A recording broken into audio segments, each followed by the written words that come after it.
Hello, everybody, and welcome to the PHLY Eagles show on a beautiful Monday, live from the Xfinity Mobile Studios and presented by Bet365 and Ashley. We've got EJ Smith back from Tampa, cooling off. We've got the great Franny Films, Fran Duffy, ready to break this down for us. I'm Wulf. We got a lot to talk about, but Fran, this is a nice. We're gonna silo our focus on this bad boy and really dive into what is going on with the Eagles running game. Are you excited? Always excited. We're going to be breaking down some film today. And as a reminder, because we've had a lot of people in the chat, like in the YouTube comments, asking, like, why are we showing screen grabs and not video? Don't take it up with us. Take it up with the NFL. That's all I can say. The NFL going after everybody, content creators left and right, for copyright infringement to try and promote their game. He's worried. Yeah, it's a whole. Fran, we have to get started on this early. Clips, shots, clips. We're anything except the still shots. Listen, we're open. I'll leave it to the chat. Fran has offered. Don't leave it to the chat. Franny's frames, but it has to beat the grabby grabs, and so far nothing has beaten the grabby grabs. You're on the wrong side of history. Grabby grabs in the comments. Unfortunately, it's the toothpaste may be out of the tube here, Fran. Yeah, I just to me, like, I don't. It's going down a path I don't want to be associated with. We're getting into these grabby grabs. The NFL puts this out. There's consent here. Franny Frames. There we go. Player one in the. Thank you, player one. Franny Frames. Yeah, I stand with Fran on this one. We can't have this guy associated with grabby grabs. Come on, what are we doing? Hands grabs. I mean, it's the grabby grabs. I stand with Fran. Overwhelming support for the grabby grabs until I see otherwise. That's what we'll go with. EJ, how are you, my friend? How are your travels back from Tampa? I'm doing well. My travels were smooth, easy. Had a layover in the Charlotte airport, and I don't know if for you guys may be familiar. Those can be dicey sometimes. Yeah. If you get taken from one, if you land on one end of the airport, it can be tough to get to the other end. But I had like the dream scenario today. Same plane. I didn't even need to leave the plane. I did, but I wouldn't have even had to. Same seat on the same plane. So, wow. Nice and smooth today. Fran, we should address the fact that this is, I believe, 2 weeks in a row or 2 out of the last 3 weeks where EJ has told us he's not going to make the Monday show. You guys go ahead and do it, and then come like 11 o'clock, he's like, actually, you know what? I think I'm going to be on the show today too. I mean, isn't that like a compliment to you guys that, like, if I can stand or stay awake for another hour, like, I want to talk about the game with you guys. I get excited for it. You're such a martyr, EJ. Thank you so much for giving up an hour's sleep. All right, man, let's get into this because obviously there's a lot to talk about from this game. We can get in later to some of the interesting things going on defense. What's going on with the edge rushers. Obviously, Jalen Hurts' performance in this game is something we need to talk about. Was unbelievable in the first half and then 0 for 8 on 11 dropbacks in the second half. But we want to really make this show today about what is going on, generally speaking, with the Eagles running game, which was so dominant last year. And I have been thinking a lot about, since you brought this up in the post-game show yesterday, Fran, about just the idea of the offense had to figure out who they were last season after 4 games, and that's when they really turned to making it the Saquon Barkley offense. And they may be in a similar position here where this offense is maybe not what they think it is, and we're going to get into all of that stuff. So Saquon Barkley yesterday, 19 carries for 43 yards, 2.3 yards per carry against the Bucs run defense that is very good. And as you pointed out last week, AJ had not allowed a running back over 50 yards. So that was Fran. Okay, well, I didn't coin that. I'm going to give you something. You take that into account, and yet this Eagles offense that was so good at it last year struggled. So we're going to look at 16 of the 19 runs for Saquon Barkley, Fran. Let's get into it. Let's get into the grabby grabs. Let's get into the frames. Let's get into the shots. Let's get into these plays. All right. To me, it's one of the big things we talked about yesterday, like you mentioned, was, do the Eagles have to rethink their identity? And all offseason, we talked on the show about how you have to expect some kind of regression with this run game. Now, it has gone the opposite, like further than what we expected from a regression standpoint. But, one of the big things about explosive runs is that is not a sticky thing from year to year, week to week, month to month. You can't expect that to continue time and time again because you need so much to go right. And honestly, one of my big takeaways from watching this run game yesterday is that it was not one thing. I think everybody, again, we talked about this with like the pass game last week, where everybody looks at it and is like, what's wrong with this? It's got to be Tyler Steen. It's got to be Grant Calcaterra. It's got to be Saquon Barkley. It's got to be Kevin Patullo. When, again, in reality, every play you're looking at, all right, like we're going to pick this apart. We're going to pick that apart. And that's why I kind of thought that this would be a good conceit for this show. And we'll start on the first run of the game for Saquon Barkley. And it happened on the second drive. It's 1st and 10. We'll go to the first one here, Julia. So Saquon, again, it's 1st and 10 here on this play. The Eagles come out in 12 personnel. The Bucs respond in their base defense. Now it's a loaded box. You've got 8 defenders for 7 blockers. Now this run goes for 7 yards, but it's a little bit wonky. So if you go to the next shot here, Julia, you can see that what we're going to find is that Grant Calcaterra is going to come in motion before the snap. Jalen Hurts is under center, and it looks to me like Calcaterra is supposed to block the backside defensive end over on our far left of our screen. But if you go to the next shot, the ball is snapped as Calcaterra is right behind Jalen Hurts. And so he has to kind of alter his path so that he does not run into Jalen. And when he does that, he ends up really far in the backfield. But not only that, if you go to the next shot, you get the linebacker reacting to the motion before the snap, and that kind of carries him towards the path of Saquon Barkley. And so if we go to the next shot here, you could see that the motion brought the linebacker into the hole.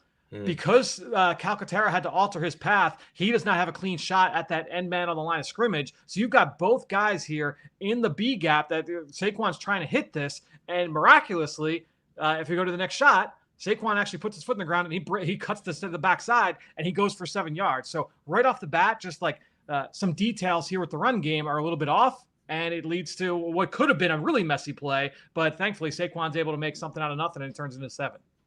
Do you think that's bad design, bringing the motion there against that look? It's just one of those things, and because you don't know how defenses are always going to react to motion until you do it, right? And I think that's one of the things that we've seen in the past. And you talk about like the Shanahan and McVay offenses and everything that's going on in the NFL. They push these buttons early, push every button early to see how the defense responds. But on this one, you saw, all right, they bumped the linebacker over against that look when you had that even set. When they they motioned into that YY formation, that's how the linebacker responded. Okay. Let's get to number 2. All right, so we go to the next one. Well, there are going to be some themes that emerge, but let's get into it. Yes. So we'll go into the next one here. This will be play B here, Julia. So this is the very next play. So it's the same drive, second drive of the game, very next play. Now the Eagles are in 13 personnel. Again, Jalen Hurts under center. You've got Calcaterra on the right. You've got Dallas Goedert on the left. And then you've got Cameron Latu lined up as a fullback in the backfield. EJ, please contain your excitement until we get to the end of the play. So here on this one, this is going to be just a basic stretch toss play here from the Eagles. We go to the next shot. It's going to be a stretch toss to the left. So Hurts is under center. He takes the snap. He's going to toss it out to Saquon Barkley. You're trying to get the defense to over pursue. You're going to stretch the front side. So everybody kind of just creates that, latches onto a guy and runs their feet, hoping that Saquon can kind of put his foot in the ground and you can cut for a big gain through the middle of the defense. We saw this against the Eagles a couple of times last week. Well, on this play, if you go to the next shot, Dallas Goedert loses at the point of attack. And so Reddick is able to kind of clear that block and get into the backfield. That forces an early cutback from Saquon. And you can see there's a lane there, but when Saquon puts that foot in the ground right here, he slips. And so it ends up being a 2-yard loss here on the play. Ends up being brings up third down. They run a double screen out of empty where you had Saquon to the right, you had AJ to the left. They're blitzing from that side. I would imagine this is a play where AJ might be looking at this like, man, I wish the ball went to me here because there just aren't a lot of bodies that way. But I get the idea of all right, we don't want to throw into the blitz. We want to throw away from the blitz. So either way, the Eagles are forced to punt here on this possession. Do you think that would have been a big gain there? On this one, on this run, yeah, I think that that probably would have been a big gain had he not slipped. And you could look at, all right, he was forced to kind of cut early because Goddard lost pretty quickly at the point of attack, but still a pretty clean cut where Saquon, most of the time he doesn't slip, right? And on this one, he slipped. Just for the record, though, we are 2 plays in, and we have 2 tight ends losing at the point of attack, causing some havoc in the backfield. Bo, you mentioned the themes developing. I feel like that's something that we should keep an eye on here. So let's do this. Yeah. let's say let's break this into 3 categories. Okay. Okay. For what goes wrong with these plays. Let's say one is a skill issue. Okay. One is a design issue, and one is just bad luck. Yes. So this second one you chalk up to bad luck because he slips? I think so. I think this is like one of those 9 times out of 10 this doesn't happen, and on this one it did. So this one I would say this is a bad luck play. Okay, and that first one, would you go skill or design? I don't know if it's skill as much as like execution. Okay. If that makes sense, I would say that might be a difference there, and it might be a design issue as well. Like that's what we don't know, right? Is like was that the exact timing of when the snap was supposed to be in relation to the motion? Is that how it was coached, or did the guys mess it up on the field? That's one of those things that we don't know sitting here. Maybe skill's not the right way to phrase it. We'll call it execution. Execution, right? I think that's fair. Yep. As Jalen would say. And then is the other one just, should we just say play calling and make, if it's make it an umbrella term, right? Yeah, potentially. Okay. All right. Well, before we get into number 3 here, Fran, let's get into what we are calling our Ford Drive of the Game, presented by your local Ford store. The Ford Drive of the Game, Fran. Let's get into it here on these next 2 plays.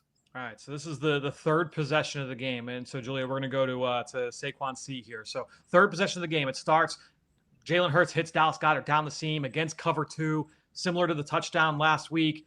Perfect layered throw over the linebacker behind the Tampa 2 guy. So it's a big play, first down. Very next play, the Bucs have a bust in coverage. Grant Calcaterra's wide open, 16 yards for a first down. So right off the bat, you go pass, big play, and we're moving. So now you come out on the very next play, and you've got 1st and 10, 11 personnel against nickel, and the Eagles are going to run a counter play. And they did not run any gap schemes last week. The professor, Dana Isselman, pointed this out last week. We didn't see any really gap scheme runs from the Eagles against the Rams, where you've got pulling linemen and you got those guys, the double teams at the point of attack. Well, they come out here on this drive, and you're going to get a counter run play. And so, Julia, if you go to the next shot here, the first thing with counter, you're going to get those down blocks on the play side at the point of attack. So you've got Mailata blocking down. You've got Dickerson blocking down. You go to the next shot. Now you've got your puller, your kickout block. That's going to be Tyler Steen here on this play. So Tyler Steen's going to wrap around, and he's going to take that first guy on the end of the line of scrimmage. It looks like it's going to be that linebacker there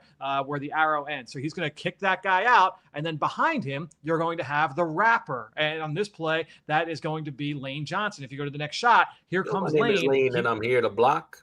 Yeah. So Lane is going to wrap around, and he's typically going to get that backside linebacker that's lined up on the right hash here. And so that is how you're going to see counter. You're going to get those down blocks at the point of attack, and then you've got the 2 linemen pulling from the backside. If we go to the next shot, you see Tyler Steen's going to wrap around. He's hunting up that linebacker. He's in good position here. So now the big thing that you're going to see with Saquon Barkley, and it is a little bit different based off of each version of counter, because sometimes that wrapper might be a tight end, it might be a fullback, it might be the tackle like it is here with Lane Johnson, and depending on if this run was from under center or the shotgun, how Saquon is reading this might change. But what you typically see is that when you have counter, the running back is going to aim off the inside shoulder of the wrapper. So again, in this scenario, that is Lane Johnson. So Julia, if you go to the next shot here, we're going to see that you have Lane Johnson preparing to block this backside linebacker. Now the linebacker, he knows this, right? He knows, all right, they want to be able to hit this off the inside shoulder of Lane Johnson, basically right up the hash mark. Now,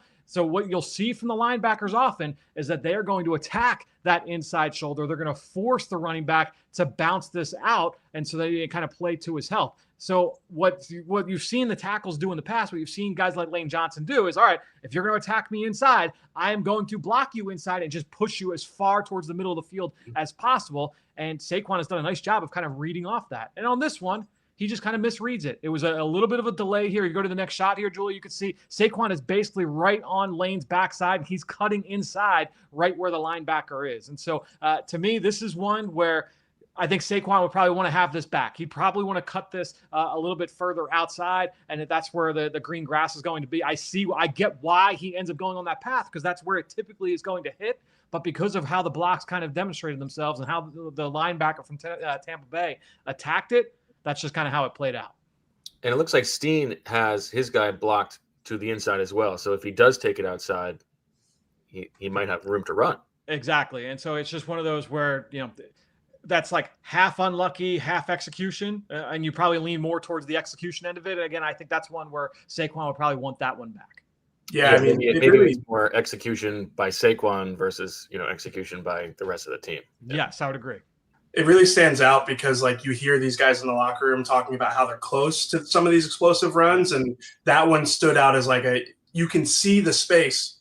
And, if he had just gotten into that space, you expect that they would have been able to break off an explosive run there. So, yeah, I do think it's important to point some of these out as we do get through into the second half where it maybe gets a little bit more bleak.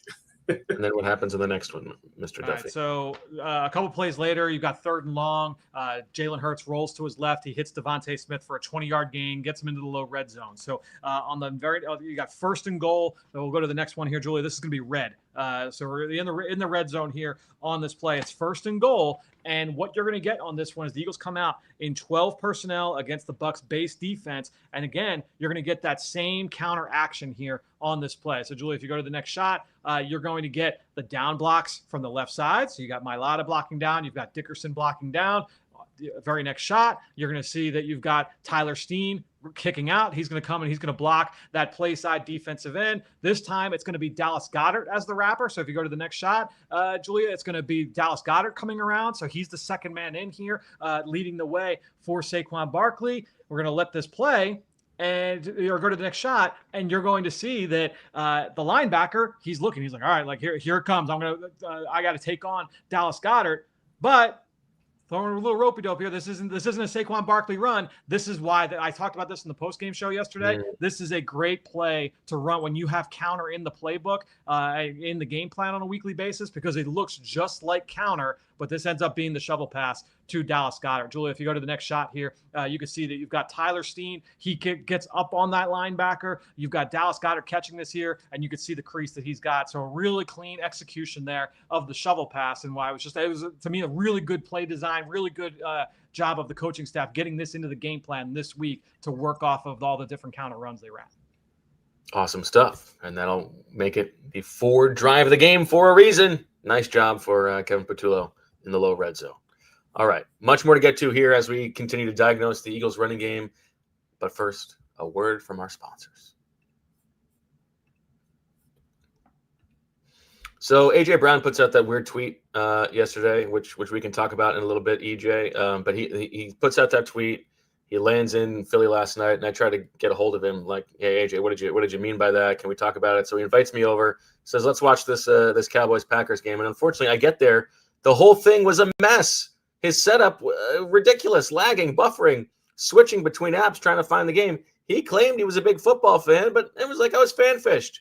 The perfect fan flex is having Xfinity because you get all the action right in your living room. Plus, Xfinity's best picture and sound with enhanced 4K. So clear it feels like you're in the stadium. Sometimes you can even get 4 games going at once because why not? On top of that, you get real-time notifications and live stats right on your TV. It's the best seat in the house every time. Next game day, make sure that big fan isn't a big fail. Learn more at Xfinity.com. Xfinity, imagine that. Restrictions apply. Multiview requires Xfinity 4K capable TV box. Next, we have to tell you about the good people at Ford and their legendary F-Series. It's the best-selling truck in America for 48 years running.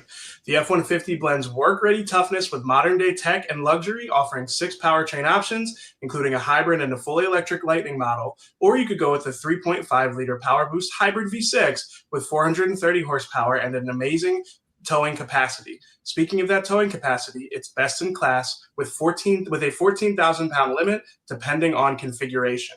I owned an old truck when I was in college, and that thing rusted like crazy with these Pennsylvania winter roads, but that's why Ford have gone to a military-grade aluminum alloy body, which is tough, lightweight, and corrosion-resistant.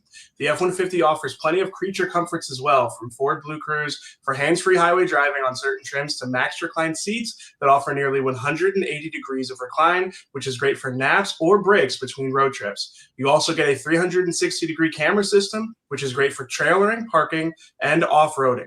The F-150 comes available in so many ways. You can get a regular cab, super cab, or super crew, and to select a bed length that fits with your needs. For more information, visit your local Ford store. All right, back on the PHLY Eagles podcast. And let's just take a step back and look at the overall numbers for Saquon Barkley through 4 games. Julia, this is the 2024 versus 2025 for Saquon graphic that we have. And I mean, you just see yards per carry, 5.8 down to 3.1, 125 rushing yards per game down to 59. The success rate, not totally different, but a significant drop off there. And we're going to get to the yards before contact because I think this will reveal itself as this exercise with Fran goes on. But it has not been very good. And so let's keep going into why that might be, Fran. Let's get to play number 5 that we have here.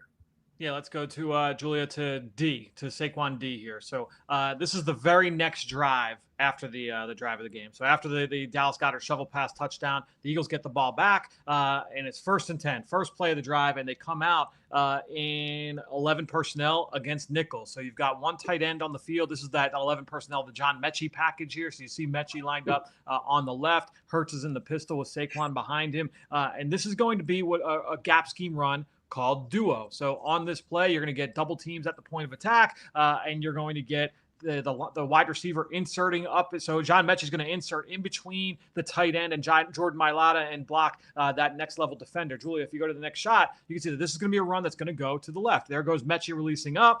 Saquon's he starts his approach to the left, but you see that Jalen Hurts, he turns to the wrong side. And so he turns to the wrong side. Now, he recovers really well. Julie, if you go to the next shot, he pirouettes and is able to get the ball into Saquon's belly, and they're able to get the exchange off fairly clean considering that he turns the wrong way. But again, it's just kind of like another example of like the details not quite being there. Saquon does an outstanding job here, again, of kind of making something out of nothing. He puts his left foot in the ground. He cuts back the opposite way, finds the breakout lane, and he's able to make this a 7-yard pickup on 1st and 10. So another play that could have been a disaster, he's able to turn into 7. So it has not all been bad for Saquon in that way. And you see that one. I mean, they do really blow him off the ball on that one. Yeah. That was one where it's like, all right, the offensive line did their job. Mechie's got hat on a hat, point of attack. Dallas Goedert does a nice job there. Like if that's clean, Saquon is off to the race, not off to the races, but he's hitting that hole with a full head of steam. But because of the fact that he kind of had to stop, now he's got to find the cutback lane, and he was lucky that he was able to. Okay, that's an interesting one. Tough one for Jalen, but a good recovery. All right, what do we got next? So that's a good one.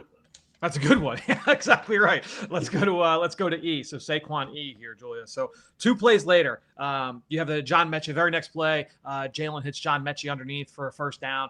So it moves the chain. So you've got another 1st and 10 run where the Eagles come out in 11 personnel. This one's a 12 personnel run, 1st and 10, going up against the base defense. So you've got a YY set. You got both tight ends off to the right. That's where Saquon Barkley is. This is going to be just a basic inside zone run. And if we go to the next shot here, Julia, with the inside zone run, with this formation against this front, you're going to have both tight ends kind of double teaming that backside defensive end. So you're going to really need those tight ends to just get to be able to wash him down and just kind of use his momentum against him. You need those blocks at the point of attack to do well, especially when you got Vita Vea lined up in there. So Lane Johnson's one-on-one. You've got a double team between Cam Jurgens and Tyler Steen there on the nose tackle. Everybody does their job here. It's a really nice job. If you go to the next shot, you can see that Saquon plays right off the tight ends. He's able to put his foot in the ground. He gets downhill, and this one goes for 7 yards. So you've got 3 7-yard pickups here. This is probably the cleanest run in the first half from Saquon Barkley. Okay, we're up to 2 out of 5. Good run so far. I find Dallas Goedert's stance very funny. Like he kind of looks like a frog. Yeah, he like squats down really aggressive. Down there, He's been doing that. Older guy, his knees got to be balking a little bit. Good for him. Maybe we're working into the stretching routine. An example for all of us. Yeah, mobility is important.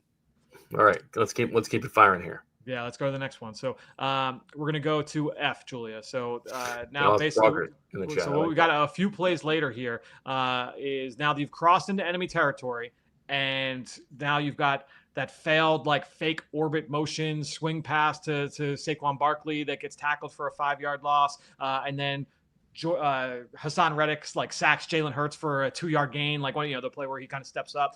So now it's 3rd and long. and this is the first time where it's the third and long run play. Now, Jalen Hurts lines up. It's third and long, and you see it's a rush package here from the Bucs. You've got stand-up rushers inside. Now, they are not blitzing. They end up bluffing here on this play where they're going to drop everybody out. On this one now, this is just going to be a basic inside zone run from the Eagles. And what you saw as a change up in the pass from them is like, all right, well, if we have the running back in the shotgun and we're going to run inside zone, if the running back is lined up to the left, it's like natural momentum. All right, this is going to be an inside zone to the right. On this play, and one of the change-ups in the past has been what we call same side inside zone. So, Julie, if you go to the next shot, basically it's like an awkward kind of a change-up from a footwork standpoint for the running back and for the quarterback. Offensive line is blocking left, and Saquon is going to run left. So it's a little bit of a delay. So it looks like a draw. It's not a draw, but it's an inside zone play. So it's an inside zone to the left, but because the Bucs were in the rush package, and then they show that they're gonna blitz, and then they drop out into coverage. The linebacker Savasier Dennis, he's like dropping back into coverage. That's Cam Jurgens' responsibility, but he can't get on him because he immediately retreats at the snap.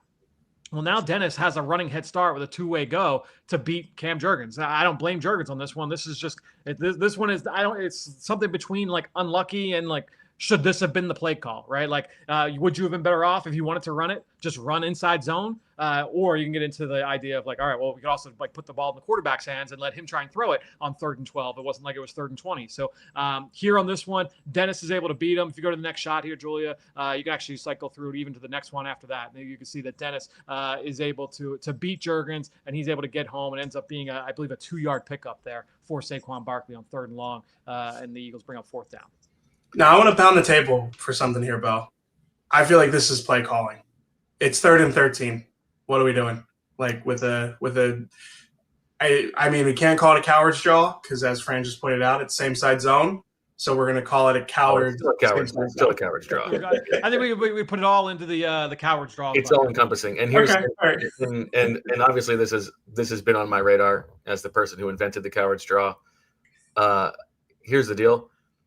I looked it up. This century, this is a great one. The team in the NFL who ran the ball the highest percentage, just designed runs, so you take scrambles out on 3rd and 11 plus. So you've lost yards on the first 2 downs. Is the 2016 Houston Texans, who did designed runs 44% of the time. Right now, through 4 games, the Eagles have had, I think, 12 of these such plays, and they're running at 58% of the time. Like, now, it's only 4 games. I'm sure they're going to break this tendency at some point, but that is wild considering how well Jalen Hurts is playing. Yep. That's like 2 standard deviations away from what is already the high for a team. Now, I'm sure that will come down a little bit, but what are we doing? You've got A.J. Brown. You've got Devontae Smith. Give them a chance. I agree. Yeah, I mean, especially, again, we're not talking 3rd and 18. We're not talking 3rd and 25. Like, it's 3rd and 13. Honestly, like, Jalen hit Devontae Smith to set up the touchdown on 3rd and 6 or 3rd and 8 earlier for 20 yards. Like, there are plays in the playbook that you can achieve a first down with 3rd and 13. I don't know if this is like a holdover from past seasons where it's we don't necessarily trust Jalen to air it out or take shots down the field. We are not dealing with this version of Jalen Hurts anymore. I don't know if we ever really truly were, but like this season, we've talked about the strides that he's made as a processor and the decision making that he's shown. Like, there is no reason, to your point, with as much talent as they have on the perimeter, not to take those chances. Well, there's an interesting wrinkle here because there is actually a team in the NFL that has run it even more often on 3rd and long this season, but they've only had a handful of such opportunities. Can I guess? Sure. Colts. It's the Colts. The Colts. It's the Colts. And so I don't know if this is like a Steichen Sirianni philosophy or if you think that Nick Sirianni believes that Jalen Hurts is the kind of quarterback that Shane Steichen believes Daniel Jones is. But that's an interesting little. That's EJ's boy you're talking about now. What's that? I said that's EJ's boy you're talking about now. Yeah. Isn't it sad that my guess was one of my other boys, Justin Fields?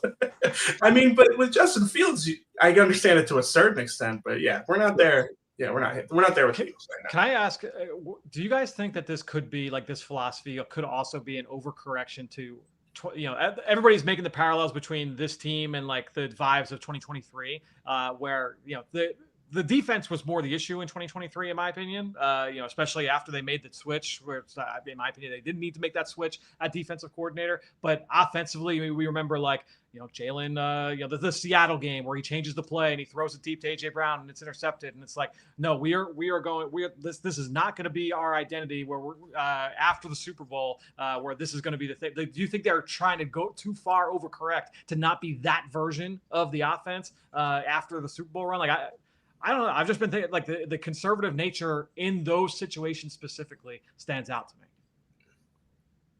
I don't know what it is. It's maddening. I think there's something to what Fran's saying. I think that we've talked about Nick wanting to lower the variance for their games and how much they harp on turnover avoidance and really just like defaulting to they have enough talent where if they just don't have turnovers and they win most games. So it's hard to argue with that formula, but I still feel like they're not maximizing what they have offensively because of that formula. So I think that I think that 2023 season does inform a lot about this version of the Eagles, but I do think that a lot of the parallels are misplaced in my opinion. I don't think that's really on the table for this Eagles team. I'm repeating myself here because we've had this conversation, but it is not a binary thing where it's either turn the ball over or hand the ball off, right? You can call a safe pass, and I'm not even saying a wide receiver screen or something like that. You throw the ball deep, that is generally a low turnover probability play. So like there is a room the size of a football field in between those two things. All right, let's take another break. We'll come back with more. I believe we're like a third of the way through the Saquon Barkley experience so far, courtesy of our sommelier, Fran Duffy.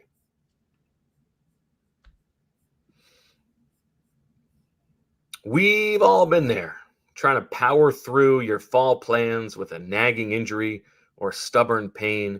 When rest isn't cutting it, it's time to call in the experts. That's why we trust Rothman Orthopedics. Whether you are, raking the leaves, or you're working on your golf swing, or you're just hanging with the little ones, Rothman specialists are here to treat you for what is holding you back. Rothman proudly serves dozens of communities across Pennsylvania, New Jersey, and Florida, with over 30 convenient offices, urgent cares, and walk-in centers, including 3 right in Philly, located in Center City, Northeast Philly, and now at the Navy Yard in South Philly.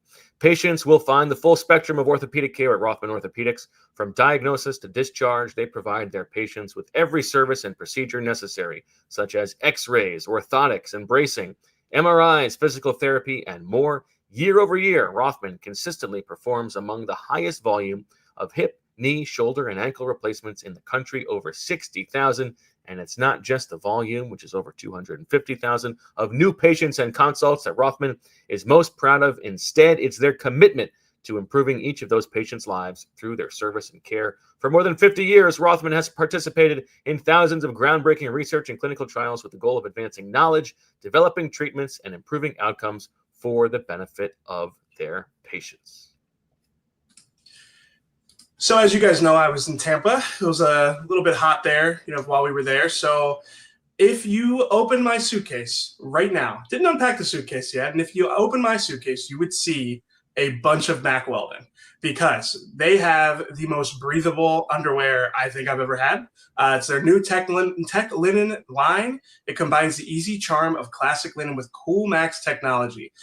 They have shirts, shorts, hoodies, and more. You can find it all at MackWeldon.com and get 25% off your first order with the code PHLY. I made sure that I had my laundry timed up perfectly with the trip to Tampa because I did not want to go without my Mack Weldon stuff. It's not just flashy, it's classic, always in style, and made from the world's most comfortable performance materials. You can get breathable clothes you can feel comfortable in all summer and into fall. You just have to go to MackWeldon.com and get 25% off your first order of $125 or more with the promo code PHLY.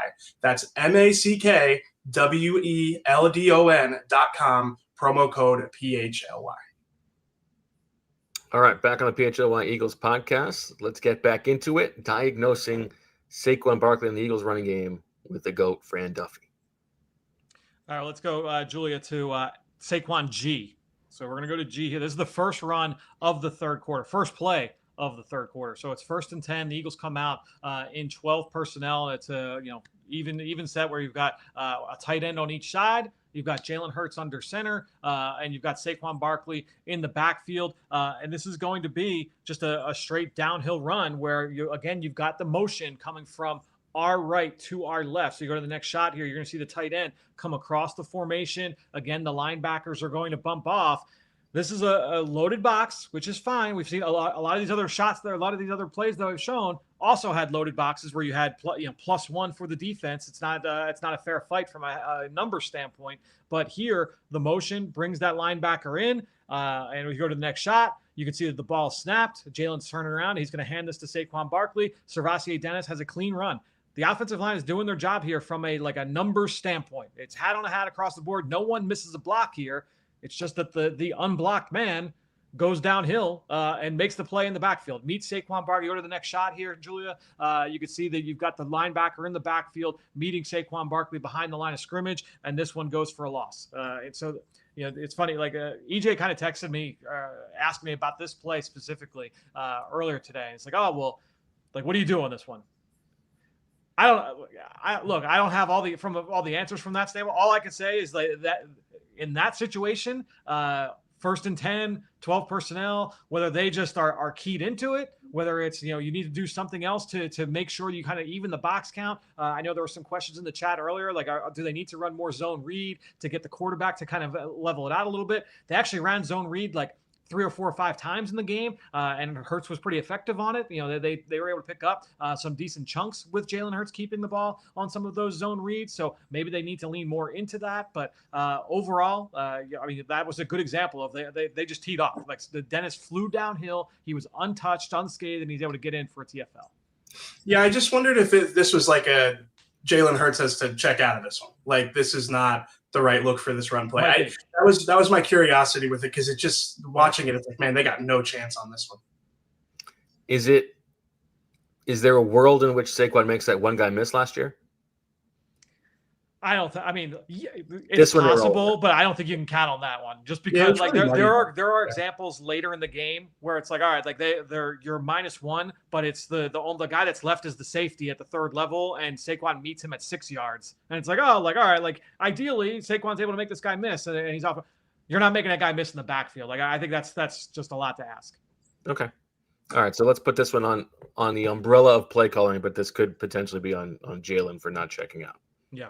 Not a good look. We'll go to the next one here, to H. So this is the very next drive. So now, or actually, no, this is actually a couple drives later. This is right in the midst of the whole 3 and out stretch, right? So again, that last one where Dennis got the TFL, that was the opening drive of the third quarter. So next drive, they go 3 and out where Hurts runs on a zone read for 7 yards, and then they go incompletion. Next drive, they go incompletion, zone read, and then he gets sacked on the one play action pass play. So that's the next drive. So 3 drives into the third quarter. This is Saquon's next touch here. It's 1st and 10, 12 personnel. It's 7 on here. It's 7 on 7 in the box, right? So now they're kind of, you can see there's actually 2 high safeties here on this play. So the Eagles have the advantage here from a number standpoint, and they're just running again another counter run play. We go to the next shot, and you can see you've got your down blocks at the point of attack. Calcaterra is going to work up to the linebacker. You've got Dickerson. He's going to kick out number 88, or number 98 rather, the defensive end. You've got the tight end coming across. I believe that's Granson here on this play as the second man in, as the wrapper. So here's your counter run play. This should be a first down kind of looking play here for the Eagles. You go to the next shot, Julia. You can see the one guy I've got circled is Calcaterra going up to the second level, taking on Sirianni Dennis. Everything else looks pretty good. The offensive line doing their job here on this play. Unfortunately for the Eagles, Calcaterra gets stood up at the point of attack on this one. If you go to the next one, you can see that Dennis basically completely locks out, dismantles this block, and he's able to meet Saquon Barkley for a stop. That one went for just a couple of yards. Yeah, I actually don't have that number down on this one. That 2 one yards. went for just 2 yards. Thank you. So that's a 2-yard gain there, which that was from that picture pre-snap. They probably felt good about that in the booth. Like, oh, this one should hit. Yeah, I wrote disappointing 2 yards in my notes for that one. Yeah. Did you feel like Landon didn't get like a lot of force on the kickout block there, Fran? He didn't, but it was enough for them to be able to. I think ideally you'd probably want a little bit more, but it was that to me, like the bigger culprit on that one was Calcaterra. Yeah, I was like really looking for like examples of Landon's injury showing up, because I feel like we default to saying like, oh, he's not playing healthy, and I do think that showed up a little bit, but like not as much as maybe I anticipated when I went through it. I don't know if you agree that it doesn't seem like it's affecting him to the point where he's like a liability or anything like that. I think that anytime he's asked to do anything athletic, the pulls, it does show he doesn't have the same range. Getting up to the second level on linebackers, again, doesn't have the same range. Pass protection, I think it shows up. We've seen him get beat a couple times so far this season in pass pro. But I think it was less of an issue in this game than what we saw the first 3 weeks. Okay, so this one we put on execution for sure. Let's go to the next one. All right, so let's go to the next one. This one is I here, Julia. So on this one here, the Eagles come out in 12 personnel, and what you're going to get on this one is just your basic inside zone. And this one, we talk a lot about the drills that Jeff Stoutland does, and he does the same drills every day where they're working on those double teams and what they call surfacing blocks. And surfacing blocks is basically, if you imagine that there's going to be a double team, and imagine it's just like a pad on the sled, basically the surface with which each guy that's part of the double team is able to strike that pad or strike that defender. So you want, in an ideal world, you would like your guard to strike 50% of the pad and your center to strike the other 50% of the pad. And now you're getting 200% of your power going up against 100% of a defensive lineman's anchor, if that makes any sense. On this play, I feel like the surfacing was not great. Now, if you look at the block between Steen and Juergens, you've got the nose tackle right on top of Juergens. It's a shade towards Steen here on this play. If you go to the next shot here, Julia, you could see that Steen gets a little bit out over his toes, and he ends up kind of overshooting here on this play. So Juergens doesn't get a clean shot at the nose tackle, because I think that Steen is just a little bit too far. I guess it would be too far inside by his angle, by his leverage point. So he's a little bit too far inside. So now he ends up just getting stood up here at the point of attack. And if you go to the next shot, Julie, you can see the nose tackle just completely locks Steen out. And that's going to force that early cut from Saquon Barkley. He gets stopped in the backfield. There's not really great movement here on the backside, so it goes for a very short game. But to me, this started with just a bad surfacing here from Juergens, but more importantly, I think Steen was just a little bit off from a detail standpoint here on this one. And how much of that is just also the player is good on the other side? I mean, yeah, that's the other part of it, right? Is like at times you're going to just get beat. Like there are coverage plays yesterday where Jalen Hurts drops back on third down. There was the one sack that we referenced early in the third quarter. They were running dagger, and Brady actually pointed this out in the broadcast. Was like, Devontae Smith's running a comeback. Morrison blanketed him. Great coverage. Zion McCollum read the dig route perfectly. Got under A.J. Brown. Like Jalen had nowhere to go. It was third and long. And the defense just won. And on this one, that's kind of what happened. Okay. Now I know that we've got more plays to get through here, but I wrote something on the flight home that I'd like to read to you two, fine gentlemen. Is this a poem? To my esteemed podcast co-hosts. No. I write this to express my sincerest apologies for previously advocating for the Eagles to, quote-unquote, lean into using heavy personnel packages and condensed sets to bully opposing defenses in the run game. Since this advocacy, I have seen far too many instances of the Eagles tight ends getting pushed around at the line of scrimmage and have realized the error in my judgment. And while I would like to acknowledge this idea first came to me during a hectic time of the year in which I was spending potentially too much time in the sun with insufficient sunscreen, there is no excuse for this mistake, and I want you to know that. Moving forward, my affection for the concussion uncle style of football will be limited to Cam Latu appreciation and nothing more. I hope you can accept this apology, and for the sake of us all, hope that the Eagles will no longer try to make condensed sets with multiple tight ends or those formations with John Mechie as the H-back a thing any longer. I will hereby respect all modern 11 personnel offenses and what they offer in terms of balance and space for a healthy run game. Signed, E.J. Smith. Number one, as Claire said in the chat, wear sunscreen. Number two, Yes. you're way out in front of having to apologize. You apologize so fast and backtrack off your take so quickly. Well, I'm just watching these condensed sets, and I'm just like, oh, EJ, what have you done? What were you thinking? I mean, this is big of you. I also want to get out ahead of I want to let's just get out ahead of this now. Apology accepted for your Cam Latu love for 2 weeks from now when you give us the apology then. Oh no, that one we have to stick with at this point. Well, hold on, because the other thing is your defensive philosophy is also concussion uncle-y. You want them to just live in their base defense. Well, how'd that work out for me? Well, I don't know. But here's the other thing we got to talk about if we're gonna have a Cam Latu conversation. You do realize, I hope everybody realizes, that the emergence of Cam Latu, which has been impressive, and he deserves a lot of credit, is the exact reason why Ben Van Sumeren should not have been on the Week 1 active roster. Oh, this is clever by you. It's not clever. It's the truth. That is a replaceable skill set. This guy's not even a fullback, and he's doing what they need to do. And he's a better special teams player anyway, and he was just sitting there on the practice squad. All I got to say is I am co-monarch of the beat because I got the Ben Van Sumeren thing right. Right. And because there's no relitigating that. The wrong way like they were. I'm sorry that I was correct. I appreciate the reframing. I just wanted to say that a couple weeks from now, if they're still in those heavy condensed sets, I've washed my hands of this. I can no longer be affiliated. EJ Pro Monarchy, by the way, snuck that in there. Now I'm gonna have to write another Notes app apology. All right, we gotta take one more break to hear from some sponsors, and then we will keep this exercise going on the other side. Get your home ready for cozy season during Ashley's fall savings event happening now. Discover the season's warmest and coziest hot buys for every room in your home. From stylish living rooms to welcoming dining rooms to relaxing bedrooms, you'll find beautiful looks starting at just $299. And right now, buy today and pay later with no interest for 60 months, because fall isn't just a season, it's a feeling. Visit your local Ashley showroom and start saving today.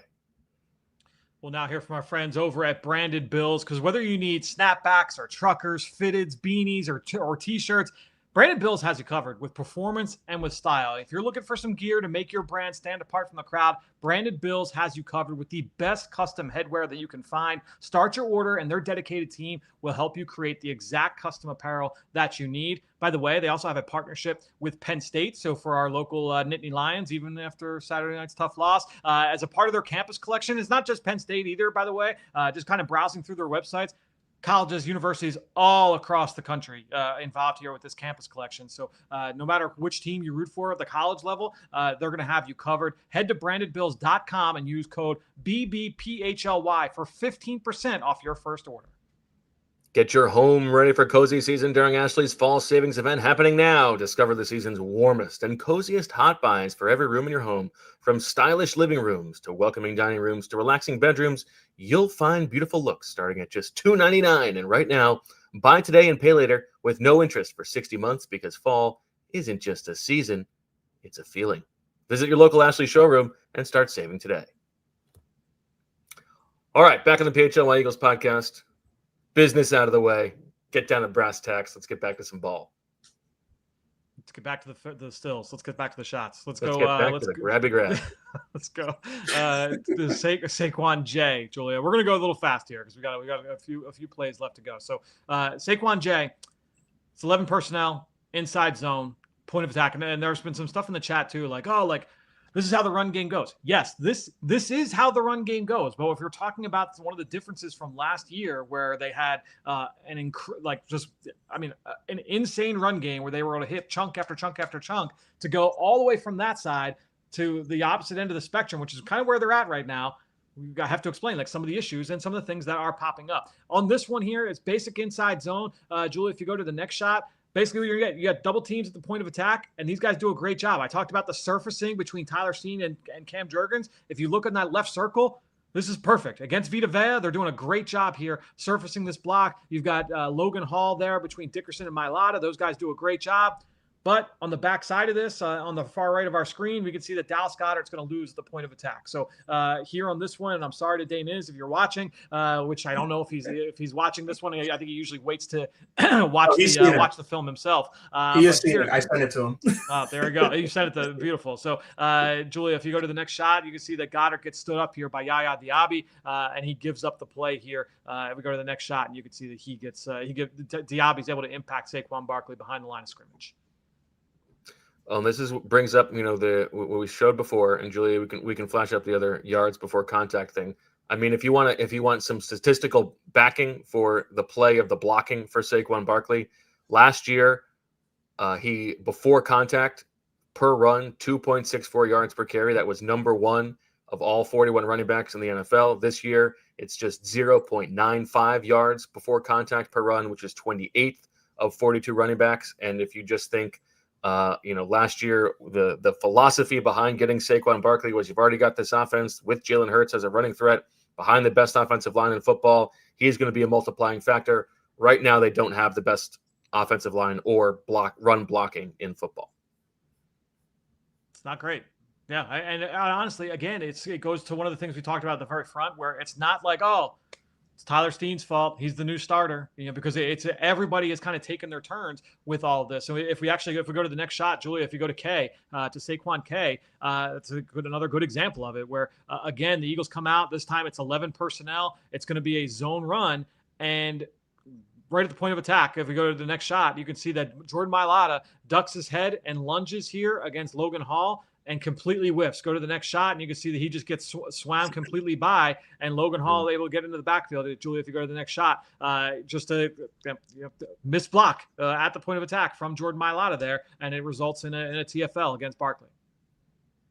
So we've got 5 executions so far, and we've got a Mailata, we've got a Calcaterra, we've got a Goddard, we've got a Steen. Like as you said just now, Fran, it's not like there's the same culprit. Everybody is a little bit of a part of it, and one of them is a Saquon read. One of them was a Saquon read. We had, Jalen Hurts turning the wrong way. We had running into heavy boxes. I was thinking about this morning as well. Think about the defense in this game last year, week 4 on the road in Tampa, looked terrible. And the defense yesterday looked amazing, by the way. Like it was the opposite of last year's performance, where everything was everything was extremely easy for Baker Mayfield. Ball got out fast. He was barely touched. Tackling was terrible, and it was the complete inverse yesterday, where there was no tight. There was no loose coverage, guys. There was no air in the coverage at all, and you had the tackling was really good for the majority of the day. Things can change quickly, so this run game can turn around, but this is the issue that they're facing right now. It's just the little details here and there. Mm-hmm. All right, let's get to some super chats before we keep this exercise going. We've got Michael Vick to Deshaun Jackson says, shout out to my brother Michael, who is celebrating his name day today over here in the Czech Republic. Oh. All right.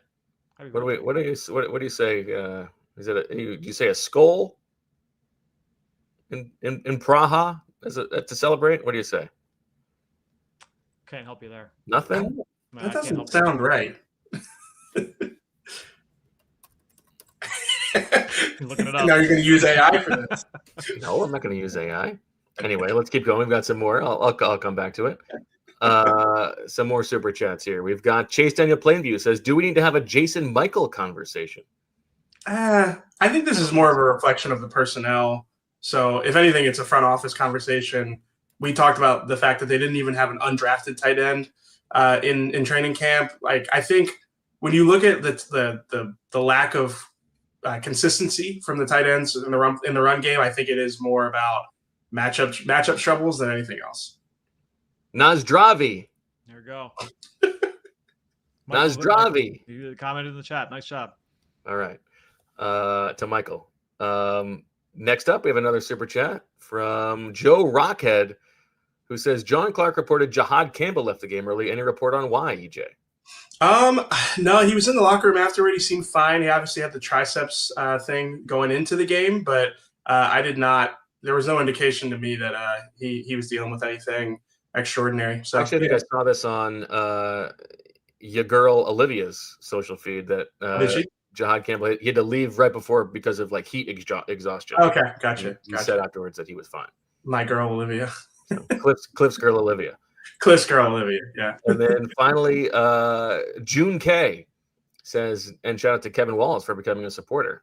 June K says, did this team used to run a lot more read option? Would more of that keep defenses guessing? Is the Jalen Hurts injury risk too high, Fran? Yeah, I mean, we talked a couple weeks ago about how we hadn't seen any design quarterback runs at all. And then they changed that last week. We saw a little bit of Jalen Hurts keeping the ball against the Rams. We saw that yesterday. I mentioned a couple of zone reads. They had a really nice creative QB draw out of empty where you had like the fake orbit motion into the screen to the bottom or to the left-hand side. And then Jalen's able to take off. Like they put the ball in his hands a little bit more often, but I do wonder if that's going to be something they try to lean into a little bit more just to kind of keep people on their toes. If they really just don't want to be a passing team like in these situations, we are dead set on making sure that the run game is going to be our weapon. Well, then I think you got to utilize Jalen Hurts a little bit more in that way than to try and level the numbers out in your favor. All right, you got some more Fran's frames for us? Thank you. Yeah, we got a few. Let's go to frames. Let's go to Saquon L here. This is a 13 personnel. This is right up EJ's alley here, where you've got two tight ends up in the line of scrimmage. You've got Cam Latu in the backfield as a fullback. This is going to be a counter run. If you go to the next one, you've got down blocks on the right side. Fred Johnson's in the game. You've got Dickerson pulling from the left to the right, and you've got Latu coming as the wrapper on the back side of this. The timing here, not great, where you've got, if you go to the next shot, Dickerson is pulling, and it was, I think, not a great block from Tyler Steen here, but either way, those guys kind of collide, and you see the nose tackle, Elijah Simmons is able to get into the backfield. If we go to the next shot here, this is a rookie undrafted free agent nose tackle who's able to get into the backfield here. There's just a little bit too much for Steen to be able to handle, and you get Simmons in the backfield disrupting this play. You put this one on an execution, or is this a kind of a give up look? I think that's an execution one. Yeah, I think I put this one on probably mostly Steen, unless there's something in terms of like what Dickerson's angle was supposed to be on his pull. But I think that's more likely than not that's on Steen. And shout out to Rad Frack for watching closely and giving us a Dallas Froggart sighting on that one.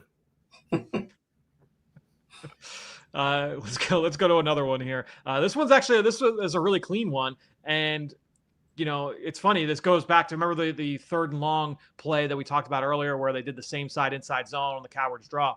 This is a 2nd and 12. So this is the very next snap after that play that we just showed, and this is Julia. This is play M. They come out in 11 personnel. And the Bucs are like, oh, well, surely they are going to be passing the ball in this situation. So they're playing a little bit of a rush front. You've got 4 down linemen with 2 linebackers. So it's 6-on-6.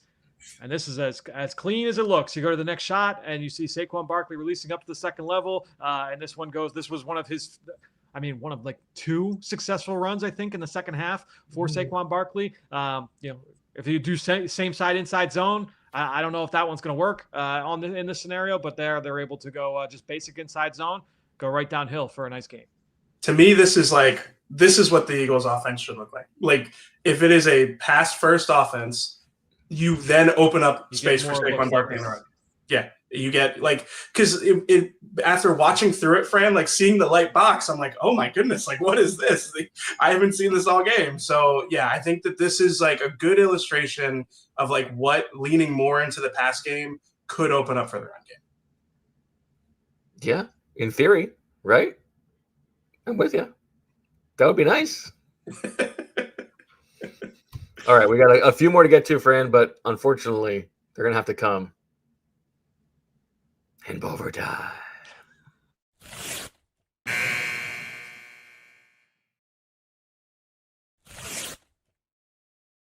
Make sure everybody's liking the video, commenting below, all that good stuff. You can become a diehard now if you would like to.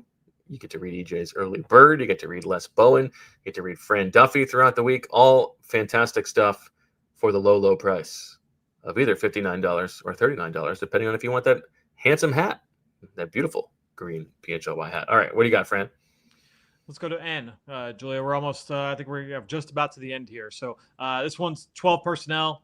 You've got 2 tight ends on the right-hand side. It's going to be another just basic inside zone. It's a different box look, a different box count from the defense here. And again, when you're dealing with the run game, a lot of times it really is like it's a bunch of one-on-ones. Like sometimes, yeah, you're going to get double teams at the point of attack, but a lot of times it's just going to be like, can your guys win one-on-one? Can the right guys win one-on-one? And on this next shot, Julie, if you go to the next one, you can see that Cam Jurgens gets stood up by Vita Vea. I thought Jurgens actually played pretty well overall against Vita Vea in this game, considering like the size disadvantage there. And then Calcaterra also gets squeezed on this play. So if you go to the next shot, you can see that the run lane kind of squeezes here on Saquon Barkley. He's got nowhere to go on an inside run right down the middle. Where are you pegging that one? Probably both. I would say this is an execution. You're putting this on, I would say Jurgens and Calcaterra there equally. Okay. You got one more? Last one. This is the second to last play of the game. And honestly, the last play of the game was very similar. They come out in 13 personnel. Julie, if you go to O here, this is the last one. 13 personnel, 2 tight ends on the line of scrimmage. You got Latu in the backfield. They're going to run counter again, where you're going to have Dickerson pulling to the left or pulling from left to right with Latu wrapping around. Clearly they put this into the game plan here for this game. Julia, if you go to the next shot, you're going to get really nice double team at the point of attack between the tight end and with Fred Johnson. They get good movement. You have Dickerson pulling up to get the kick out block here. But the unfortunate part is you've got Latu, who does a nice job here at the next level, and Saquon plays off of that, and he actually gets up to the safety. Like this was the one. Actually, yeah, this is the play that we were talking about earlier, Bo. Where like, yeah, he gets up to the safety. This is blocked well, but you had this was like a 9-man box at this point, and so instead of Saquon making this guy miss and going for a 30-yard gain or a 60-yard touchdown, it ends up going for 6 or 7 yards. And this is end of the game. They know that this is, as you said, a 9-man box. This is an obvious run situation. It's tough to really get on them for not making that an explosive play. Yes. So, it's, I think overall, and I don't know if you were talking as we went. Yeah. What do you got as final numbers here? So let's see. I've got of the plays of the 14 we looked at, or 16? 16. I've got 3 good, 3 play calling, 1 on Saquon, 1, 2, 3, 4, 5, 6, 7 on other execution, and 1 on bad luck. So a little bit of everything. And there was definitely some overlap. There were definitely some overlap in somewhere. It's like, oh, that's part bad luck, or part scheme, and things like that. So and the execution is spread out, as you said. Exactly. Calcaterra gets 1.5, Steen gets 1.5, but yeah, it's not just one person. And so I don't know how correctable is that, and more importantly, because we got to talk about some other things from this game. If you were to draw back and reimagine how this offense should be built, how much would you change, the way that they're approaching things right now? And what would you change? I really feel like that they need to put a little bit more for Jalen in this game, and they rely on him and the passing game a little bit more. And I don't know. Vinny brought up yesterday in the post-game show that maybe organizationally there was a little extra 1-2 going into this one. I think that's just then to me that's another stick on the pile for Jalen, just stepping up when his number is needed, right? When they have big games, Jalen steps up consistently, basically every single time. I think when you're looking at his matchups against Buffalo and Kansas City and in the playoffs and against in division, to me he's playing some of his best football we've seen him play over 3-4 game stretches. To me this should become more of a pass first offense, but I also get knowing you're going to have to run the ball. They need to run the ball better than what they are running right now. I think that what they probably need to do is we need to up the efficiency and explosiveness in that area, but also tone down the volume and in how often we're asking Saquon Barkley to kind of be the tip of the spear here, and instead lean more into Jalen and AJ and Devontae Smith. AJ, what do you think? Yeah, I see it a lot the same way that Fran does. I think that this offense can and probably should revolve around getting the ball to A.J. Brown and Devontae Smith in space. You look at those guys' route trees every week, and then you look at the route trees of some of the more featured wide receivers across the NFL. I think I saw Puka Nakua's route tree circulating on social media yesterday, and it's why can't A.J. Brown or Devontae Smith especially Devontae Smith with the Puka Nacua role. Like, why can't this be a function for the Eagles offense? And we saw elements of it last season, especially early in the season. I think it might be time to revert back to that, prioritizing getting those guys the ball in 11 personnel. No more heavy, no more condensed. I'm off that narcotic. I feel like this is I think that this is a team that's built to be a power spread team. And if you told me that this team was built around that, I'm not worried about the run game, because I think that the Eagles run game has enough talent to get by against most opponents. Obviously this is a good Bucs front. We knew going into the game was going to be tough sledding for them. But I think the thing is that, like, last year's version of the Eagles, you go, oh, this is going to be tough sledding for them against a really good run defense, but they're probably just going to run it anyway and they're going to do it well. They're not there right now. They can't lean on it the way that they have. I mean, that fourth quarter just like stands in such contrast to what we saw from the Eagles the year before, or even honestly the last few years, where they jokingly call it like the 10-minute drill, right? Instead of the 4-minute drill, they just kill out the fourth quarter. They just stay on the field. They are not there right now. And again, I don't think they can major in that with the way that things have been going in the run game. I totally agree with you guys. And I had this conversation with Anthony on the show this morning. I would be surprised, having been around this team as long as I have, and knowing that, one of Jalen's biggest fan in the organization is the owner. I would be surprised if this is not a conversation that's happening at some point soon between Jeffrey Lurie and Nick Sirianni. Yeah, I mean, yeah. I think it's definitely possible. Especially like with AJ, like, and we can talk about that, I guess, like with that dynamic, like they're going to need to create. And a lot of people I think are quick to like, oh, like, why is AJ doing this? AJ's got a right to be upset, in my opinion. Like, I get it. I get the frustration. You could see the frustration on the field as the game was going on. Like his first target being that quick little smoke screen where it's 2 versus 1 on the boundary, and Devontae can't be right with who he's going to block. And then AJ takes a shot as soon as he catches the ball. Like, that's his first target. I get it. I get the frustration. And then, like, look, they tried to hit him down the field, and Jalen had a couple of bad balls yesterday. Uncharacteristic deep ball day from Jalen. Yeah, it was a couple of those landed out of bounds. You usually don't see that. But I think that when you look at overall, like, Jalen has been playing very, very well, and they need to lean into that. Yeah, the uncharacteristic throws from Jalen. I know Jamie on the postgame show, they were wondering about the hit that he took on his head. I'm also a little bit curious about the shoulder that he dropped on that long scramble in the first half. Yeah, near the goal line.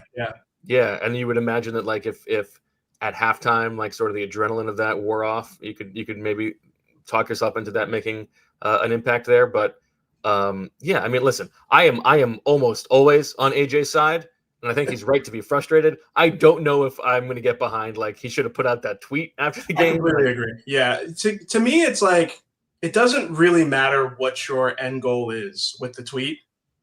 Like, it's not going to be effective. Like, unless the end goal is just like, you know what, I'm just kind of shake things up. But it's like, I don't know. I've been talking to him every week, and you could tell that this was coming. His frustration was bubbling over. You could sense it. And he said in the offseason after the Super Bowl, like, he doesn't get the joy in the winning the ultimate game. He gets the joy in, like, dominating games, being able to beat the guy across from him. So I understand why it is frustrating if you play a position that is dependent on scheme and timing and the quarterback throwing you the football for you to be able to achieve the ultimate goal that you have, which is to dominate the guy across from you. I understand the frustration. And again, it is something that you could sense has been coming since week 1. Every time he talks after games, he's measured, he's been careful, but he's been clearly frustrated. He spent most of last week saying that, what he said about wanting the offense to be aggressive. Well, it's out there, and he said it, but also, like, he kind of was arguing it got spun out of context, but then he kind of doubled down on it by saying, like, we're takers and we should take what we want. So, yeah, I understand the frustration from his perspective. I don't know if it was, like, the best way to go about it. I'm kind of with you, Bo, but I do think, like, I think I know from talking to him, he is well aware of what that does to the locker room. He's well aware of, like, what his words and actions do inside the locker room, the waves that he can create. And I because of that, I am sure him posting this was intentional. It was with the goal of making those waves in the locker room. I don't know exactly who it was directed at, but no, I think that he did this last year too. Where he wanted to make waves late in the season after that Panthers game. He picks his spots with these, and I think that as we talk about the possibility for this offense having an overhaul, I think that AJ is pushing for that. Very interesting stuff. Some quick hits on yesterday, Fran. Let's talk Jalen, because we talked so much about the blitz last week, and in the first half they were unbelievable awesome. against the blitz. Great. 9 for 10 on success rate, like going exactly where the ball should go, coming out quick. Deniz posted a graph, I believe, that the Eagles were the most even over the course of the game, including the second half, the best performance against the blitz by a team that faced the blitz as often as they did in this game of any team this season. But what did you see second half? Like, would you be concerned about the fall off there, or do you put that more on sort of play calling? Yeah, I think that it was just one of those things where, like, all right, the thing to remember about like those blitz numbers too is that in the second half they blitzed at a lower volume, but it was more like they did a handful of those like exchange blitzes that don't go down as blitzes, but they actually like they're blitzing the slot corner and dropping a defensive end. A couple of those were like batted balls by that player that was coming off the edge. So you had a couple of tip passes. We talked about the deep balls to AJ. You had 3 straight incompletions to AJ, like underneath that. They're like, I don't know if you want to like talk like through like forced throws and things like that, but like Jalen definitely was not sharp in the second half of this game from a accuracy and ball placement standpoint. I think that it was a weird game from like that end of it. And if we get into the reasoning of like injury and stuff like that, like I don't know what the answer is there, but I think overall, like, yeah, first half, like the plan of attack, outstanding. Like the game plan was great. The execution was great. They pushed all the right buttons in the first half and change. If this was a few years ago, we might be talking about needing a Scango to better marry the run and the pass, because you do imagine this team is so run heavy, and yet they're 27th in the league in play action rate when they do drop back.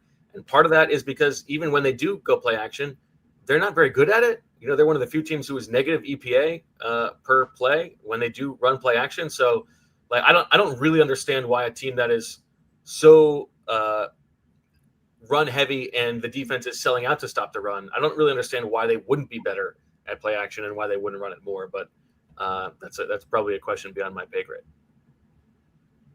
Yeah, especially when you factor in like that they're doing a little bit more of the under center and they're doing a little bit more of the pistol. Like they're changing the formations around a little bit. Being able to add like an extended layer of variety there with some of the play action looks. I think that would be that's a good dial to turn up.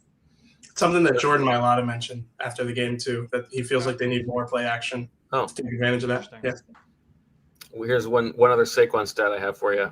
His longest run of the season, 16 yards. It's only been 4 games, but in his 16 regular season games last year, he had 22 runs longer than 16 yards. All right, let's get to the soupy soupies. We got some soupy chats that have come in. Hoflax 24 says, I think AJ Brown is afraid of wasted talent. His team at Ole Miss had him, DK Metcalf, and Dawson Knox, and Phil Longo at OC held them back immensely, coming from a jaded Ole Miss alum. Who was that quarterback again? It was Kelly. What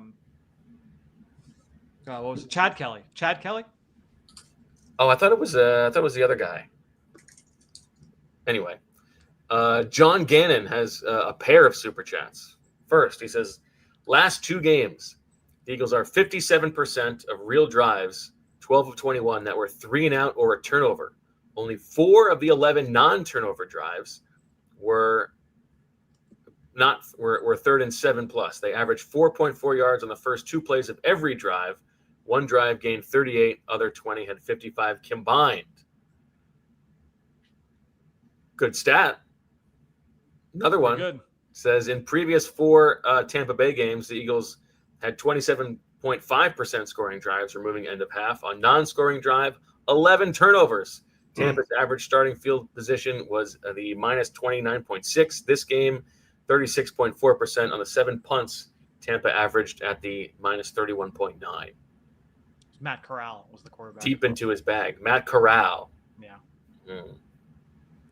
And then there was another guy before him too, who was also bad. Anyway, Jordan Ta'amu. that's who I was. That's who I was thinking of. Hmm. Okay. All right. You want to talk a little bit of defense before we get going? EJ, I don't know if you want to hop to Nick. Yeah. Let me make sure I got Nick covered here. All right, guys. All right, EJ. Yeah. I mean, an impressive defensive performance, especially all that was asked of them in the second half by the offense going 3 and out. First blush, what do you think of Kelee Ringo? I thought he was solid. Look, a couple of the tackle attempts, he's got to do a better job, but it wasn't like every single one of them was bad. He had a couple of nice reps one-on-one in that way as well. The standout coverage rep would probably be that 4th down play where he did a nice job of just kind of like staying on top of the receiver in the quick game and, was able to impact the catch point. But I thought it was a solid outing from Kelee overall. A couple of missed tackles, but I think that's okay. I would like to see, even if Adoree Jackson is healthy, I'd like to see Kelee get another game and see how he does. Yeah, I think that to me, I'd like to see a Kelee too. And that's why going into the summer, I felt like excited to see Kelee, even knowing like he would probably be volatile. Like I wasn't expecting him to be a Pro Bowl quality corner in 2025. But to me, I think you accept the volatility if you think like he's going to continue to grow and improve. You broke down the long touchdown pass on the postgame show, which everybody can check out either on the postgame show or on the VOD there on the PHLY YouTube channel. I'm curious how you feel about the state of the edge rusher position. The Eagles are the only team in the NFL, Fran, that doesn't have a sack by one of their edge rushers. Wow. Zadarius Smith has a half sack. That's the most they have. And I am interested by Vic's blitz usage. He's obviously having to blitz more because they're not getting home on 4-man rushes. They've only got 5 sacks on the season, and only 2 of them have come on a 4-man rush. You compare that to last season when 33 of the 41 came on no blitz. And so how much of a concern do you find that to be moving forward? If I were to go like 1 to 10, like a 7, a 6, I think it's a little alarming and in certain games and situations like that to me, like when you're talking about not having a blue chip edge rusher on the whole, I expect like, okay, like Vic's going to be able to account for that. And I think we've seen that he's able to account for that. It's more like in a high leverage moment. It's, 3rd and 8, late 4th quarter, and you need to get Baker Mayfield to the ground and he scrambles for 9 yards. Like that's where it's like, oh, like it would be nice to have that guy, right? And I think that's where you kind of miss it, and you just hope that you're able to, in that moment, like, can one of those guys step up, or is someone in the secondary able to overcome it, or is Jalen Carter able to take over that play? Like, you're hoping that somebody else is able to step up and make a play in that moment. And there is also reason that you could use that guy in run defense too, because there are some times when a Josh Uche, for instance, is letting the edge go kind of unset. Yeah, I haven't looked at the numbers from yesterday, but like they ran some more stunts and twists. We talked about that last week. Is like I'd like to see a little bit more of that. We broke down the Ojimo sack, in the 4th quarter, late in the game, and how that set them up for success in that final drive. But they did it a number of times in the afternoon, so I'm hoping that could be something that we start to see a little bit more from this group, as they're just trying to manufacture rust best they can. All right. Any other leftovers that you'd like to get to? Quinyon was awesome. Cooper DeJean was awesome. Yeah. I thought Jahad Campbell had maybe his best day from like a box play standpoint. There were a couple of really good reps of him playing downhill in traffic. That it wasn't even like, oh man, like he was amazing, but it was like, all right, like steps in the right direction. Some of that linear development there. I was expecting this coming in. Not like Jordan Davis was fine. Like honestly, there was that one play, that 4th down play that Kelee made. Yes. Jordan Davis chasing Mayfield to the boundary was big on that play, forcing Mayfield to throw. Where I think Mayfield maybe have been looking to run on that one. But overall, like it wasn't like a huge Jordan Davis game. But I expected that given what we expected with the Heat. And also they were mostly running to the outside. Yes, and I think that was purposeful, given what we've seen from Jordan Davis and Jalen Carter. Carter, clearly, we talked about, playing through, an injury. I don't know if he re-aggravated yesterday or it's just kind of what he's dealing with. But, Carter continuing to deal with whatever that injury is. They blitzed Bond more from depth. There was a next-gen stat, actually, that I had on that. Give me 1 second. I'll pull it up. I was talking with Danis about this last night. Let's see. I thought this felt like a nice, change of pace from breaking tendency from Vic, because it had mostly been Jihad coming in the first 3 games. Yes. So Bond recorded 5 pressures and a sack in the day, 6 defensive stops, and allowed just 1 reception for 1 yard in coverage. That's a crazy game from Zach Bond. 4 of his 5 pressures came in under 2.5 seconds. He now leads all linebackers with 7 quick pressures on the year, which is interesting. Given the fact, again, the lack of blitz from a year ago and just that. Maybe the best player on the team. Yeah, it might be, but I was thinking that, I think if you did a straw poll of Eagles fans a month ago, they would say oh, it's Jalen Carter, best player on the defense. We've talked about the possibility that Zach Bond is that guy. We talked in the summer about the possibility that Quinyon Mithchell is that guy. And so, having a lot of different players that are able to kind of hold that mantle in any given week, I think is definitely big for that unit overall, especially given the youth of some of those players. Yes. We talked about Baker Mayfield going into this game, and it was all right, to me, in my opinion, the best version of Baker Mayfield is the point and shoot, catch and throw, in rhythm, he can carve you up. And that's what he was a year ago. And if you want to roll the dice, get him to play outside of structure. And it kind of worked in both ways yesterday, where he was terrible outside of structure. They did an outstanding job of really just tightening up the coverage. He completed 3 of 6 passes when holding onto the ball for at least 4 seconds. 2 of those big touchdowns, and he had the pick where him holding onto the ball. And so you got a little bit of both there, where it's all right, if the rookies don't bust those coverages, I think that the defense had an outstanding day. We're having a different conversation about this game overall. But when it came to in structure, he averaged 3.8 yards per attempt, a career low 27.3 success rate when he got rid of the ball within 4 seconds. So the coverage was extremely tight. Really, really good examples. On third down, especially some of the pass offs in zone coverage. Obviously, you had one-on-one reps between DeJean and with Quinyon and all those guys doing their jobs. But there were a lot of standout reps from this defense overall in this game. That's good. Those are good nugs. Good nuggy nugs. And listen, those touchdowns are also plays where, if you had a slightly fiercer pass rush, he doesn't have time to, Jihad Campbell doesn't have time to lose Bucky Irving down the field. Yeah, that was one where where Mayfield started rolling to his right and Campbell's peeking in the backfield. He's on the opposite side of the field. And that's just tough. He just got caught. He just got caught peeking too long in the backfield, and Bucky was able to release up the field. It was nice that obviously Campbell came up with that interception late, where that was a scramble situation, and he was able to stay active. And it was a different part of the field and all that, but nice retribution there for the rookie to come back and make that play. And a great job by Reed Blankenship getting his hand on that ball. Shout out to Nate Berge for the super chat, and to Jeff Pezzi for joining the supporters club. We love that. All right, Fran. Well, thank you so much for going through that exercise and spending your morning grinding that film, the Franny Frans. We will talk to you on Thursday. I know that you're a little bit salty about a couple of things that we'll have to talk about on Thursday, but it's not salty. To me, I wasn't wrong by anything. At least that you guys did in this one. You do have something you want to talk about that you're salty about from the broadcast. Yes, thank you. Okay, so I thought about that. Honestly, I forget exactly when in the game it was, but if I thought about it in post game, I was kicking myself that I didn't bring this up in the post game show yesterday.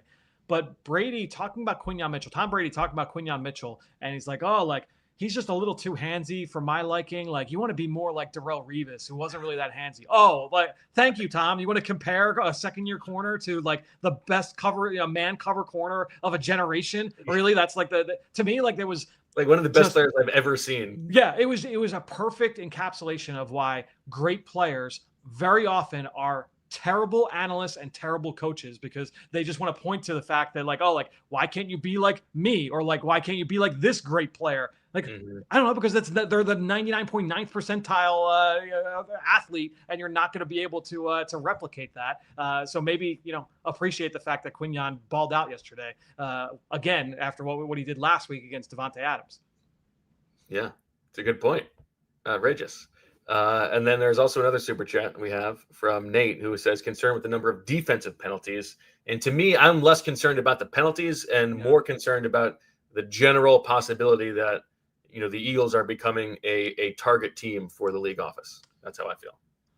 And I mean, there's you're getting a reputation. And so there's going to be a bigger target on you when you are perceived that way. So even if it's not like directly coming from Troy Vincent and, and Roger Goodell in that way, I think the fact that because officials watch tape of teams, like officials are watching it, whoever their assignment is that week, you see that and you say like, okay, that's at the front of mind as you're getting ready for that game. The one that I would be most angry about if I was Sirianni was the flag that was picked up on the hit on Jalen when he was sliding. Yeah. Because it doesn't, even if he didn't actually hit him in the head, he's still sliding. That's like, that was a violent hit. That should not have been picked up. I agree with that. I'm getting really annoyed with the taunting stuff as well.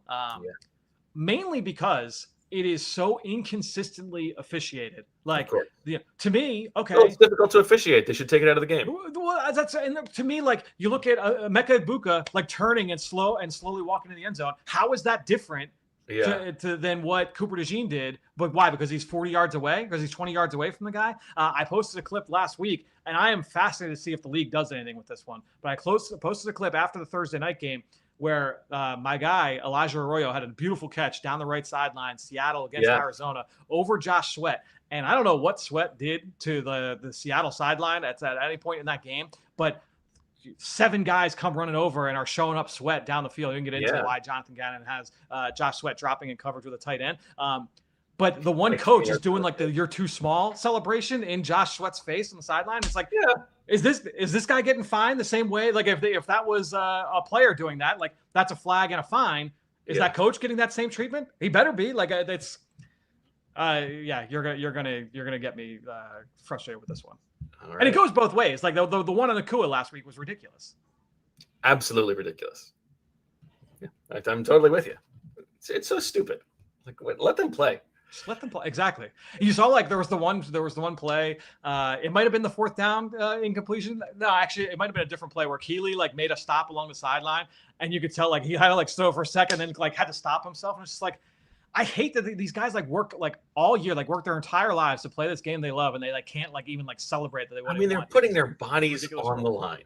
It is. I mean, this is the deal they make, of course, but I mean, let them celebrate. It's so ridiculous. You want to take away like a throat slash, fine, but I mean, come on. No question. Yes. Flex. Like, let them flex. We can't have the Brian Roll Thursday Night Football at MetLife. That should be the only celebration allowed. Never. Well, I think you can let guys flex on each other. That's okay. Yeah, absolutely. All right. Well, you just spent 87 minutes flexing on everybody else, Fran. We appreciate all of the work that went into this. Great stuff. We'll see you on Thursday, and EJ and I will be back tomorrow at 2:00 with the next greatest edition of the PHLY Eagles podcast. Thank you to Julia for making it all happen behind the scenes. We will talk to you tomorrow, and as always, we love you. We all silly like the mayor.